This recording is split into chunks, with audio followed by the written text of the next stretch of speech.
Welcome back to Beyond Well Science. I'm Sheila Hamilton, along with Cindy Marty Hadge from Western Mass Recovery Learning Community. We're going to learn more today about hearing voices. Hi, Cindy. So good to hear from you. Oh, it's great to have the opportunity to share. You have been in the mental health system for so many years. I'm wondering if you could just give us a little bit of background about when it was that you were first introduced to psychiatric care. I would say I was in my early 20s, and I had an issue with drugs and alcohol. I got clean and sober and just didn't feel like living anymore. And that's how I got my entryway into the mental health system. When you were first diagnosed, what were psychiatrists telling you that they thought you were suffering from? Initial diagnoses were around depression, but pretty quickly, because of my behavior, I eventually ended up with a diagnosis of paranoid schizophrenia. And what people told me was that it was a lifelong illness, that I shouldn't work, I shouldn't expect much out of life, and I should be grateful for periods of time when I wasn't in the hospital, but that I should expect to be hospitalized on a regular basis. What did that initial news do to both your spirit for attempting to understand what was going on with your human condition and what you thought about the potential for recovery? Well, it was really mixed because I felt like something was really wrong, and it was great to have somebody validate that, yes, something's wrong, but what was very unhelpful about it was a very hopeless prognosis, and it was more about me waiting to find if they come out with a better psychiatric drug than anything else. Pretty helpless. What were the voices that you were hearing in your 20s? What were they like? Were they menacing? Were they frightening?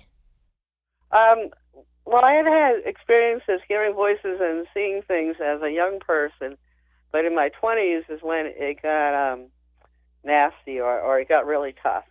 And yeah, I had, in particular, I had a voice that would tell me to kill myself, and that particular voice would repeat the messages that I had received when I had been abused as a child. Mm-hmm. So the same kind of things, like, you deserve it, it's your fault, and all that.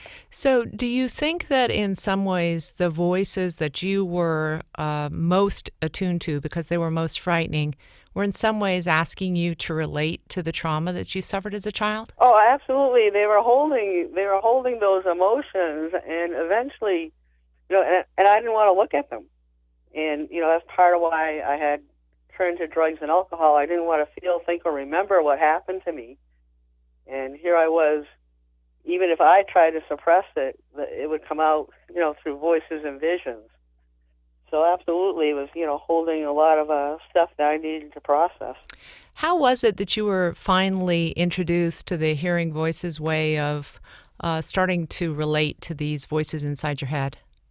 Well, I had reached this point again where I was contemplating suicide because the services I was getting, they were telling me, that I was doing great, but I was so medicated.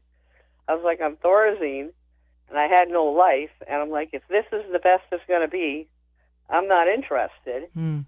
But then I remembered how peer support in the form of 12-step had helped me out. So I went online, I put in mental health and peer support, and I was blessed to find out that I lived within walking distance of one of the only hearing voices groups in the entire U.S. Wow. Wow. What was it like, Cindy, the first time that you went in there and were surrounded by other people who had had similar pasts, similar experience in coping with these voices in their head, and the amount of optimism that's in the room? Well, I just, I didn't know it was possible. I didn't know it was possible to get this diagnosis and create a life worth living. And here I was meeting people who were doing that. So, it was just amazing to think that maybe things could change for me. Since that time, you've gone on. You have become a member of the Boston-based welfare rights group, the Coalition for Basic Human Needs. You were transitioned from a Head Start parent to a family advocate, and now you're a union organizer. It sounds like you lead quite a fruitful and beneficial life. Those are all the things I've done, and the most important thing that I'm doing now is being a trainer in the Hearing Voices approach and getting to not only share my experience, which gives it value, what I went through, but I also learn so much from everybody who attends these trainings. So let's get some perspective for people who have never heard of this before. You're not asking people to dismiss or ignore or pretend that these voices aren't real. So what are you doing? Well, just think about it for a second. When is denial a great strategy? If I have a problem, if my car is making a noise and I just say, oh, maybe it will go away, or I turn up the radio, that noise just gets louder. And eventually your car breaks down, right? So what we're asking people to do is what was asked of me was to turn around and look at my experience. Try to understand the context in which these things were happening. How, if you look at the events of my life, might these voices connect to things that have happened to me? So instead of running away or denying my experience, to actually embrace it and unpack it. So, Marty, I know that there are some strategies to deal with these voices in terms of how often they want to interrupt, how often they want you to do impulsive and negative things in your life. How do you cope with them? Do you set them on a timer? You tell them you're going to have an appointment with them, or how does it work? Well, so for some people that works to say, I will give you all my attention, but I need to get this done right now. Think of with a young child. Sometimes you can tell them, I will help you out with that, but you need to give me 5 minutes first. And so that is a particular strategy. For me, what really is helpful is to think about what it's saying and then get support from other people. Say, hey, this is what's happening. And then people who might know me well might be able to ask me questions or put pieces together for me. And eventually, I get some perspective on, what is happening, when, where, and what's bringing it on. We have been talking with a lot of people from the Foundation for Excellence in Mental Health Care about the increasing number of people who are hearing voices that are on the streets. And you'd said last time something I thought was very crucial to think about, that homelessness itself and not having shelter actually creates the kind of trauma that increases the intensity of these types of voices. Would you talk about that a little? Absolutely. So if I don't have a place to go, if I'm unwanted, if I'm seen as the problem, those are all these negative messages. And then trying to navigate a world in which, you don't belong is very difficult. Another thing that can increase voices is being in isolation.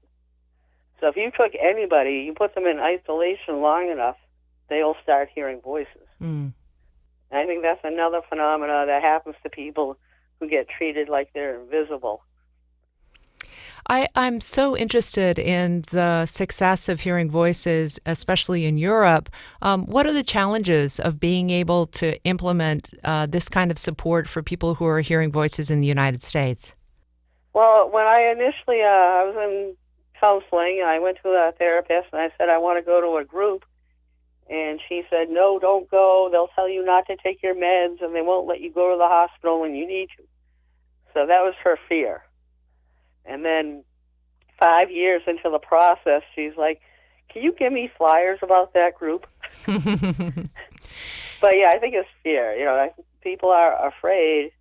And also people do this all or nothing thinking. And, there's a big difference between taking Thorazine and taking nothing. Right. And people, sometimes when you say, I was so heavily drugged by psych meds, I couldn't even process my past or my present. That's not exactly the same as saying nobody should ever take anything. That's correct. It was just too much,